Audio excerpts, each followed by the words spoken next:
अशोक मौर्य, जिन्हें सामान्यतः चक्रवर्ती अशोक सम्राट के नाम से जाना जाता है, जिसका अर्थ होता है सम्राटों का सम्राट। यह स्थान भारत में केवल सम्राट अशोक को मिला है। आज 4 अप्रैल को सम्राट अशोक की 2285वीं जयंती है। यह मौर्य वंश के सबसे महान शासक थे। उन्होंने लगभग पूरे भारतीय उपमहाद्वीप पर 268 ईसा पूर्व से 232 ईसा पूर्व तक राज किया। इतिहास के अनुसार अशोक बहुत कम उम्र में राजा बने थे। अशोक जब सम्राट बने तब वह युवक ही थे, इसलिए वह सबसे युवा सम्राट कहलाए। अशोक के साम्राज्य की मुख्य राजधानी पाटलिपुत्र और प्रांतीय राजधानी तक्षशिला और उज्जैन थी।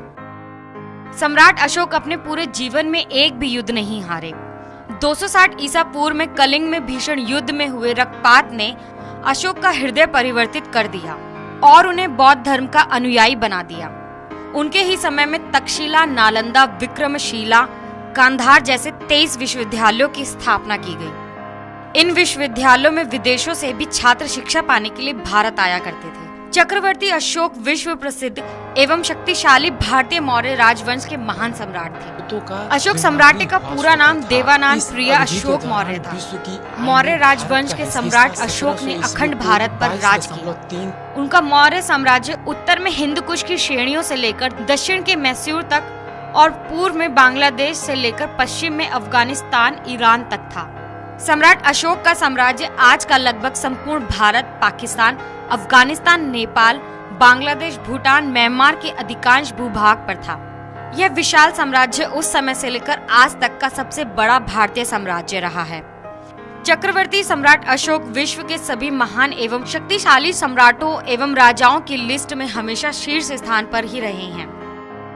सम्राट अशोक को अपने विशाल साम्राज्य से बेहतर कुशल प्रशासन तथा बौद्ध धर्म के प्रचार के लिए भी जाना जाता है। सम्राट अशोक ने संपूर्ण एशिया में तथा अन्य आज के सभी महाद्वीपों में भी बौद्ध धर्म का प्रचार किया।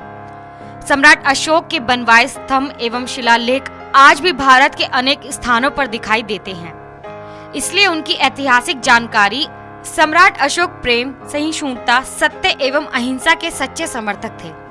इसलिए उनका नाम इतिहास के महान परोपकारी सम्राट के रूप में दर्ज हो चुका है। अर्थशास्त्रियों की माने तो सम्राट अशोक के शासन के दौरान भारत की अर्थव्यवस्था बहुत मजबूत थी। पूरी दुनिया की अर्थव्यवस्था में भारत की अर्थव्यवस्था की 35% की भागीदारी थी। जातिवाद। सम्राट अशोक के सुशासन और उनकी ऊंची सोच के चलते उनके शासनकाल में जातिवाद जैसी कोई प्रथा नहीं थी। अशोक के शिलालेख।